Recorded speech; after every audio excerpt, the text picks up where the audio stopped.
Rais wa Urusi Vladimir Putin amesema kuwa Urusi iko tayari kuchukua jukumu kubwa zaidi katika juhudi za kidiplomasia ili kusaidia kurejesha utulivu katika eneo la Mashariki ya Kati kufuatia mazungumzo yake na waziri wa mambo ya nje wa Iran Abbas Araghchi. Mazungumzo hayo yalifanyika katika mji wa St. Petersburg na yamekuja katika wakati ambapo mvutano wa kisiasa na kijeshi unaendelea kuongezeka katika eneo hilo nyeti duniani. Kwa mujibu wa vyombo vya habari vya serikali ya Urusi, Putin alieleza wazi kuwa Moscow iko tayari kufanya kila linalowezekana kulinda maslahi ya Iran pamoja na kuhakikisha kuwa amani inarejea haraka iwezekanavyo. Kauli hii inaonyesha msimamo wa Urusi wa kuendelea kusimama pamoja na washirika wake wa karibu, hasa Irani, huku ikijaribu pia kujijengea nafasi kama mpatanishi muhimu katika migogoro ya kimataifa. Putin aliongeza kuwa juhudi hizo hazilengi Irani pekee, bali zinahusu pia ustawi wa watu wote wa eneo la Mashariki ya Kati, akimaanisha athari pana za mgogoro huo kwa nchi jirani na usalama wa dunia kwa ujumla. Katika hotuba yake, Putin aligusia hali ngumu inayoikabili Irani kwa sasa, akieleza kwa taifa hilo linapitia kipindi kigumu kinachohitaji uvumilivu mkubwa kutoka kwa wananchi wake. Kauli hii inaonekana kurejelea changamoto zinazotokana na vikwazo vya kiuchumi, shinikizo la kisiasa kutoka mataifa ya Maghreb pamoja na hatari ya kuongezeka kwa mzozo wa kijeshi. Aidha, alieleza matumaini kuwa hali hiyo itapita na kwamba amani itashinda, akisisitiza umuhimu wa mazungumzo ya kidiplomasia badala ya hatua za kijeshi. Kwa upande wake, Abbas Araghchi alifika Urusi akiwa na ajenda nzito inayohusisha kuimarisha ushirikiano wa kimkakati kati ya Tehran na Moscow pamoja na kujadili maendeleo ya hivi karibuni katika mazungumzo yaliyokwama kati ya Irani na mataifa ya Maghreb, hasa Marekani.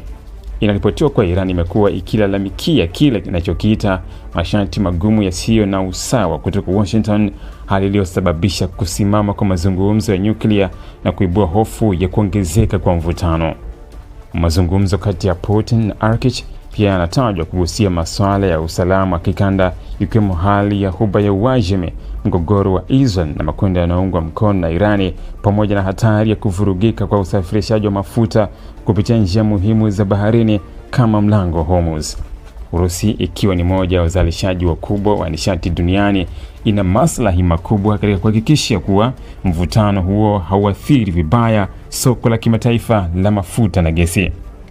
Wachambuzi wa siasa za kimataifa wanaona kauli za Putin kama sehemu ya mkakati mpana wa Urusi wa kupanua ushawishi wake katika eneo la Mashariki ya Kati, hasa wakati ambapo uhusiano kati ya mataifa ya Maghreb na baadhi ya nchi za eneo hilo umeendelea kudorora. Kwa kujionyesha kama mshirika wa kuaminika kwa Irani na wakati huo huo kuhimiza mazungumzo ya amani, Moscow inajaribu kuonekana kama nguvu mbadala katika diplomasia ya kimataifa. Hata hivyo, juhudi hizi zinakabiliwa na changamoto kubwa, ikiwepo ukosefu wa imani kati ya pande zinazohusika katika mgogoro huu pamoja na tofauti za kimkakati kati ya mataifa makubwa duniani.